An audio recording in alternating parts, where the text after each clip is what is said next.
Di sini kita punya soal tentang trigonometri. Kita diminta untuk menuliskan semua besar sudut di kuadran ketiga dan kuadran keempat dalam ukuran radian.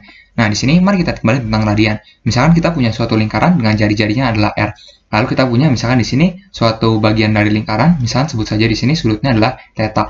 Maka perhatikan bahwa di sini kita mempunyai suatu panjang busur. Nah, di mana ketika suatu theta di sini yang memenuhi sedemikian rupa sehingga menyebabkan panjang busur di sini menjadi R juga, yaitu jari-jari, maka di sini sudutnya adalah 1 radian. Oleh karena itu, di sini kita dapat mencari nilai dari radian ini berdasarkan keliling lingkaran, di mana kita tahu bahwa di sini untuk panjang busur adalah theta dibagi dengan, yaitu sudut satu lingkaran penuh yang adalah 360 derajat, dikalikan dengan keliling lingkaran yang adalah 2pi R, di mana ini akan sama dengan panjang juringnya yang disebut adalah R. Yang menurut kita tahu, R-nya dapat kita coret untuk R tidak sama dengan 0, berarti kita mendapati bahwa di sini untuk theta akan sama dengan 360 derajat dibagi dengan 2pi. Yang berarti ketika theta-nya sudah disepakati adalah 1 radian, berarti di sini kita tahu bahwa untuk 1 radian akan sama dengan 360 dibagi dengan 2pi yang adalah kita punya 180 derajat dibagi dengan pi. Oleh karena itu, kita mendapatkan formula seperti ini.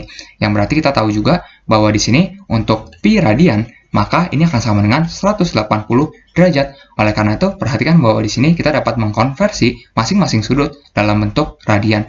Jadi di sini untuk kuadran ketiga terlebih dahulu, di mana kita mempunyai batas kuadrannya adalah 180 derajat dan 270 derajat. Jadi kita mencari untuk pembatasnya terlebih dahulu, di mana pembatasnya berarti untuk 180 derajat dan 270 derajat.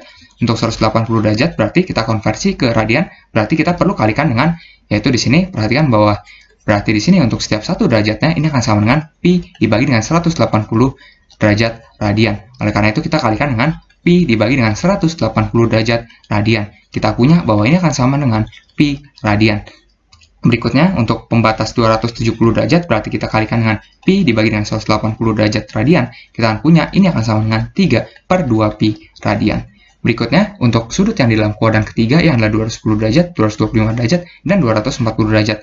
Berarti kita punya terlebih dahulu untuk yang 210 derajat. Kita kalikan dengan pi dibagi dengan 180 derajat radian. Kita mendapati bahwa ini akan sama dengan 7/6pi radian. Berikutnya, untuk sudut yang 225 derajat, kita kalikan dengan pi dibagi 180 derajat radian. Maka kita dapati bahwa ini akan sama dengan 5/4pi radian. Dan berikutnya, kita punya 240 derajat, kita kalikan dengan pi dibagi dengan 180 derajat radian. Berarti kita dapati bahwa ini akan sama dengan 4/3pi radian. Berikutnya, kita akan membahas untuk yang di kuadran keempat, di mana kita tahu bahwa di sini pembatasnya adalah 270 derajat dan 360 derajat.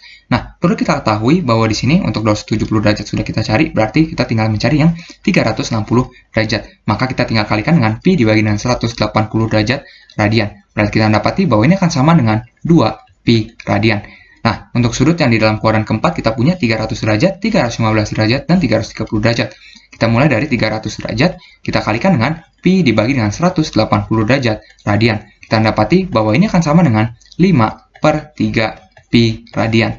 Berikutnya, untuk sudut 315 derajat, kita kalikan dengan pi dibagi dengan 180 derajat radian. Berarti kita mendapati bahwa ini akan sama dengan 7/4pi radian. Dan berikutnya, untuk 330 derajat, kita kalikan dengan pi dibagi dengan 180 derajat radian. Maka kita dapati bahwa ini akan sama dengan 11/6pi radian. Sampai jumpa di soal berikutnya.